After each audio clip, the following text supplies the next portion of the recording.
ninawaomba tubadilike.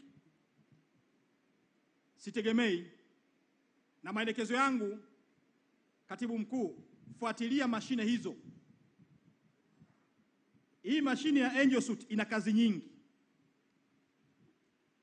Ina kazi nyingi. Ninyi madaktari mnajua. Mimi sitaki kusema mwanasheria hapa nikakosea. Lakini wagonjwa wanakosa hizo procedure kwa sababu mashine mbovu. Miezi miwili mkurugenzi pengine alikuwa hana taarifa. Inawezekana mkurugenzi hakuwa na taarifa, ameambiwa hivi karibuni, wiki moja, wiki mbili. Lakini mimi najua miezi miwili mashine imeharibika.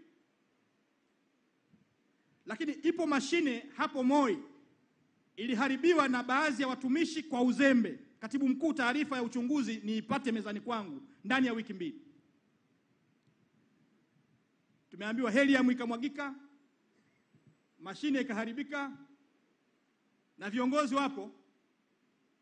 Kwa taarifa ya uchunguzi niione. Najua wengi ni rafiki zangu hapa, lakini mtanisamehe. Kwenye hili nitaomba tuzingatie misingi ya kazi zetu. Kwa hiyo niendelee pale nilipoishia. Sitegemei katika hospitali zetu zote nchini kusikia watu wamezuia maiti kwa sababu ya kudaiwa gharama ambazo zilitumika kumpatia mgonjwa huduma kabla ya kufariki. Kuzuia maiti kunaondoa kabisa msingi muhimu wa taaluma ya tiba ambao mara zote huwalenga kufanya.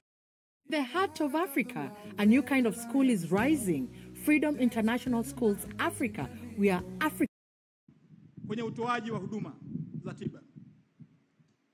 Kwenye taarifa yenu nimesikia kuhusu namna mlivyojipanga kutekeleza maelekezo ya kutokuzuia maiti. Tena ninaelekeza kwamba kusitokee tena malalamiko yanayohusu mwananchi kuzuiwa kuchukua mwili wa ndugu yake kwa ajili ya shughuli za mazishi kwa sababu ya kudaiwa fedha. Wakati tunatekeleza siku 100 za Mheshimiwa Rais, tunaanza kutekeleza siku 100 za waziri kusimamia maelekezo ya Mheshimiwa Rais ndani ya siku 100.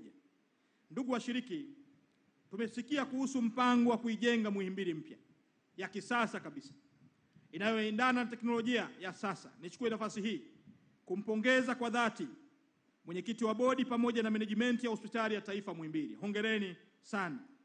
Nimeupokea mpango huu na nitahakikisha kuona ndoto hii ikitimia kwa ushirikiano kati ya serikali na sekta binafsi ili tuweze kuwa na Hospitali ya Taifa ya Muhimbili mpya ambayo itapeleka miaka mingine 100 mbele.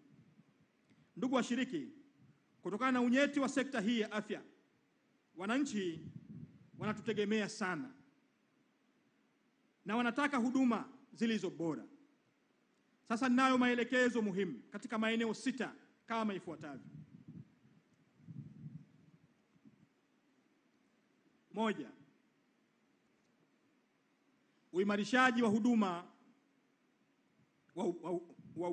uimarishaji wa ubora wa huduma. Eneo hili bado lina malalamiko mengi kutoka kwa wananchi, na nielekeze viongozi wote wanaosimamia watumishi vituoni kuhakikisha watumishi wanasimamiwa ipasavyo, kutoa huduma zilizo bora kwa kila mwananchi. Nimefurahi na taarifa ya Muhimbili, lakini wathibitishie nitapita taasisi zote. Inawezekana kwa wengine nikapita usiku kwa sababu huduma zetu sisi si za kufunga, tunakesha katika maeneo mengi. Ziko taasisi nitaamua kupita usiku. Ziko hospitali za mikoa nitapita mchana au usiku. Ziko hospitali za kanda na rufaa, inategemea wakati gani nitapita, wakati wowote kukagua huduma. Lakini hivi karibuni nitazindua mfumo wa wananchi kuzungumza nami. Nitauzindua mfumo wa wananchi kuzungumza nami kuhusu utendaji wetu, uboreshaji na changamoto. Nitakuwa na session ya kuongea na wananchi nchi nzima, wale ambao wanataka kunipigia simu na kuzungumza nao moja kwa moja.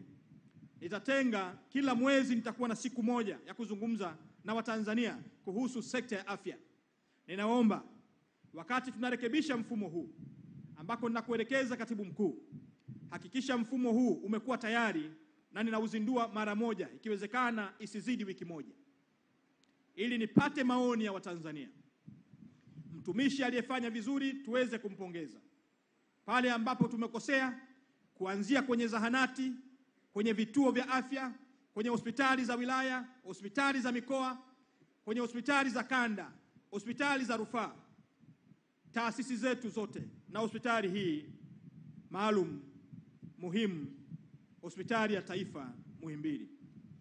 Jambo la pili, kuhakikisha vifaa tiba, vifaa vya uchunguzi na maabara vinafanya kazi na huduma hazisimami kutokana na mashine kuharibika. Tatu, kuwasiliana kitaalamu na wagonjwa na kuacha mara moja lugha zenye maudhi na kukatisha tamaa wagonjwa. Tuongee vizuri na wagonjwa. Ninawaomba wahudumu, ninawaomba sana sana, tuzungumze vizuri na wagonjwa, tuwasikilize. Haitupunguzii elimu yetu tukiwapokea wagonjwa vizuri, tukawasikiliza, tukawahudumia. Mwenyezi Mungu atatulipa. Ninawakumbusha, zipo kazi. Baba wa Taifa alituambia zipo kazi ambazo kila Mtanzania anaweza kufanya, lakini zipo kazi maalum ambazo si za kila mmoja. Kazi hizi ya kuwahudumia Watanzania kwenye sekta ya afya ni kazi ambayo Mwenyezi Mungu ametukabidhi. Si kila Mtanzania atapata fursa ya kufanya kazi kwenye sekta hii. Ninawaomba tujitoe kwa ajili yao, tuwasikilize, tuwahurumie Watanzania, tuwahurumie wagonjwa. Wakija kwetu tuwasikilize kwa lugha nzuri. Nataka niwathibitishie, ninyi mko mlango mzuri sana wa pepo. Nawathibitishia kabisa, kwa sisi wenye imani, ninyi mko mlango mzuri sana wa pepo. Mkiwahudumia wagonjwa vizuri, mkawasikiliza, mgonjwa akafurahia na moyo wake, wapo ambao watapona. Mwenyezi Mungu atawalipa kwa kazi hiyo. Wale watakaokufa wakiridhika na huduma yako, na kuthibitishia kwa imani tulionayo, hiyo ni pepo kabisa. Mwenyezi Mungu atawalipa kwa pepo. Wahudumieni, wahurumieni Watanzania wanaokuja mbele yenu. Tuifanye kazi hii kama ibada. Tuingie kwenye mioyo ya wale wanaokuja mbele yetu, tuwasikilize maumivu yao, tuwapatie dawa stahiki na tuwahudumie hadi kiwango ambacho wao wataridhika na afya zao zitatengamaa. Ninawaomba sana katika hili.